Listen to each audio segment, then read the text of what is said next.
Para business leaders dan intellectual business community, kita lanjutkan lagi diskusi kita dalam segmen ketiga. Topik kita hari ini adalah The Year of Marketing Dangerously.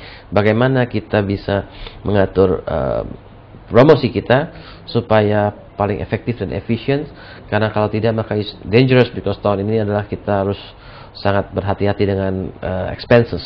Ya, termasuk expenses dalam marketing, karena kalau expenses itu nggak kembali gimana? Dan kita masih bersama Pak Simon Jonathan, CEO dari Brandmaker Indonesia.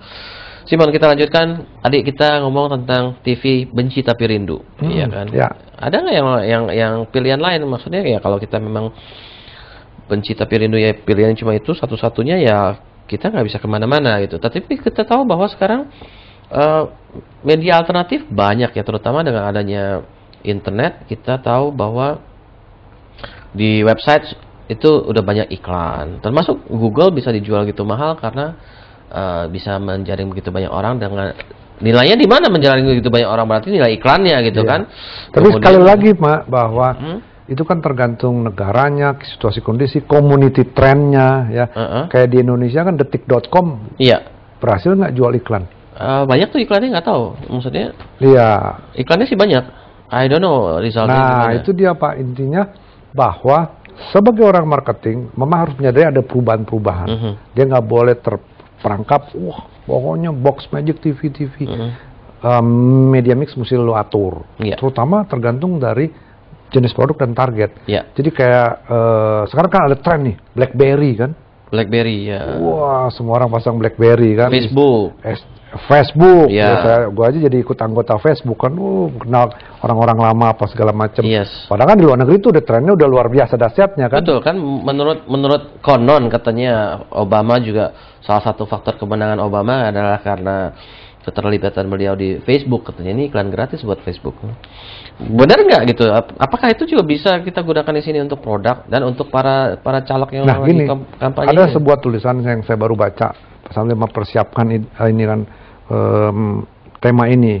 Dia bilang gini, bahwa kalau untuk konsumen-konsumen muda, kalau konsumen tua udah legat lah, dia udah TV gitu kan, udah malas berubah lah. Komputer ya, Facebook gimana daftarnya kan kayak gitu, betul kan? BlackBerry gimana pakainya, Gen bola generasi bonyok kan gitu ya. Tahunya juga cuma SMS doang kan kayak gitu.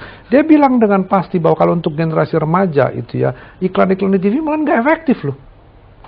Dia lebih efektif dengan word of mouth. Apa kata teman-teman dia? Nah, apa kata teman-teman dia kan berarti lewat. Ya itu sih udah dari dulu, remaja dari dulu juga word of mouth. Sekarang itu doesn't change. Lewat Facebook, ya enggak? Lewat community-community-nya. Makanya ini media alternatifnya adalah media community. Yes. Betul kan? Terus bikin grup-grup di Facebook. Yes. Ya. Testimonial antar teman. Nah, itu banyak di kaum lebih muda. Nah, kalau pemudanya di Indonesia masih mengandalkan referensi ya. Maksudnya kita tahu bahwa orang tua tuh dengar tanya teman. Beda lo, kalau udah tua dia udah punya referensi. Betul kan? Iya dong, udah legat dia, udah konservatif, dia udah pakai ini. Adoption of new product lebih juga jarang. Nah, ini yang menarik, kalau yang udah tua-tua udah dikuasai oleh para market leader. Kalau lu sebagai challenger, lu hantam remaja-remaja. Remaja-remaja kaum lebih muda, dan harus sadari bahwa lu udah masuk ke anak remaja, dan jelas bahwa jangan pakai gaya-gaya lama. Mesti pakai media alternatif. Kalau lu main TV head to head dengan market leader, bonyok lu. Kalau lu nggak lebih kuat, lebih kaya, lebih banyak duitnya, lebih gede penetrasinya, coveragenya, parah lu. Kalau lu sebagai pendatang baru, media alternatif, Pak. Ya kan seperti kawan kita kan. Kalau lu pesaingnya main di RCTI, SCTV, lu main di sana, hantam-hantaman, mati lu, betul kan? Kenapa lu nggak lebih niche? Artinya, lu sebagai pendatang baru kan lebih niche, lebih super niche, lebih media alternatif. Nah, itu yang perlu dipikirin. Jadi, soal adanya pergeseran, itu betul-betul tergantung dari target kita, produk kita, dan situasi kondisi kita, dan community kita, Pak. Dan siapa target marketnya terutama ya? Di depan kan, udah kan, siapa target kita, bagaimana produk kita, siapa targetnya. Taking everything Sama ceteris paribus ya, kalau kita ngomong ceteris paribus ya. Terlalu banyak kombinasi terlalu banyak variabel bergerak susah ya kan. Bisa pusing ya. Terlalu variabel bergerak susah. Oke, ceteris paribus, yang lain kita freeze, yang kita gerakan sekarang adalah kondisi ekonomi.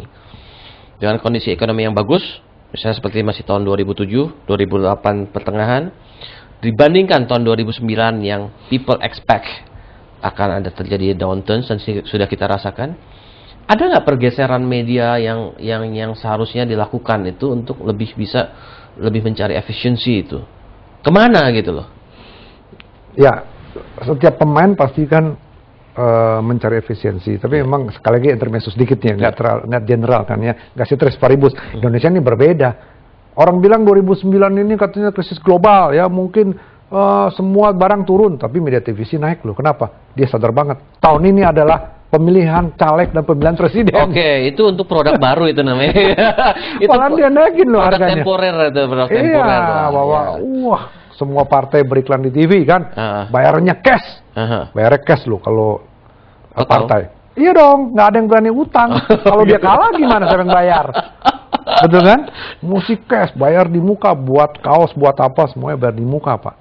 Dan itu liquid banget lah. Berbeda di Indonesia kan. Nah, bagaimana itu kan kalau temporer karena adanya pemilu. Let's take aside produk pemilu tersebut. Kita ngomong itu yang menarik, pemilu di semua negara meningkatkan ekonomi loh ya. Oh iya dong, itu a push to ekonomi kan. Itu kan karena adanya perpindahan uang dari kantong pribadi ke masyarakat dong. Itu kan itu kan baik gitu kan.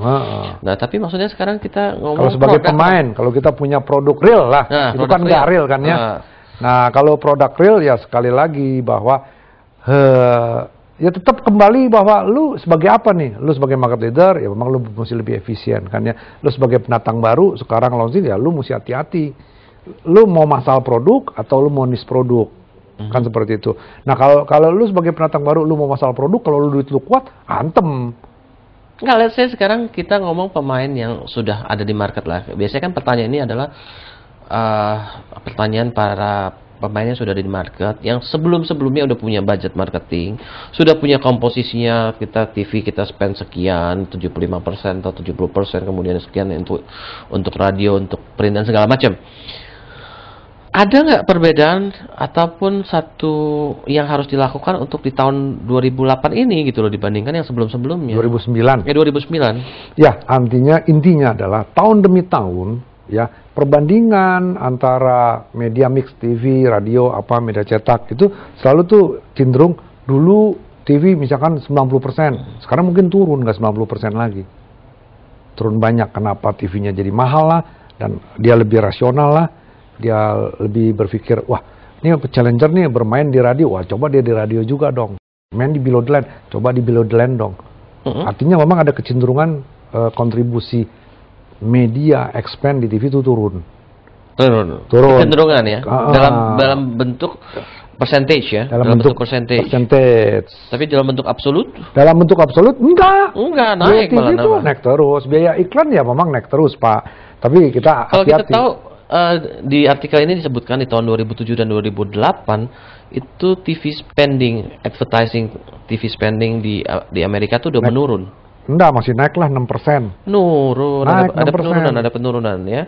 Cuma kalau di digital naik 23% katanya. See, revenues down by 8% in 2007 and forecast to decline by at least 10% in 2008. Ya.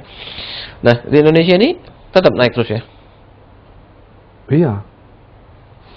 Tetap naik terus. Naik terus.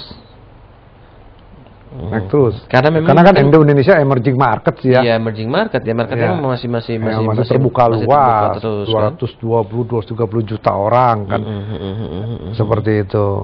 I see. Oke, jadi yang dangerous adalah bahwa orang marketing jangan terikat pakem-pakem lama gitu loh. Ya, kalau lu sebagai challenger, lu tahu bahwa ada pakem-pakem baru nih. Betul kan? Lu jangan ikut sebagai. Pertanyaannya pakem barunya itu apakah efektif dan efisien juga enggak gitu kan? Pakem baru sih kadang-kadang gitu itu lucu kan? Orang marketing itu kan dia sebagai orang marketing ngaku sebagai lebih inovatif dibandingin yang lain, betul kan ya? Tapi kalau dia, waduh, gue tahu nih ada perubahan nih, gue tahu nih TV makin mahal, gue tahu nih makin gak efektif. Gue tahu nih ratingnya makin turun. Tapi dia takut pakai yang lain. Karena kan selalu trial and error kan. Iya. Tapi karena everybody think. Karena everybody think dan juga dipengaruhi oleh TV juga akhirnya. Iya. Kalau misalnya dianya terus mengusulkan budget berbeda, ternyata bosnya masih berpikir yang lain, kan bosnya orang tua katanya. Iya, takut bosnya orang tua kan. CEO-nya orang tua. Gak bisa berpikir lain kan. Iya. Nah, jadi mau nggak mau dia harus adjust mesti berani dong meyakinkan. Ya enggak, intinya take risk dong. Betul kan, meyakinkan. Siapa sih CEO yang nggak mau? Pak, ngapain lu pakai TV? Nanti lu bisa gagal. Kenapa? Cluttered, komparatif, udah nggak efektif, udah nggak efisien.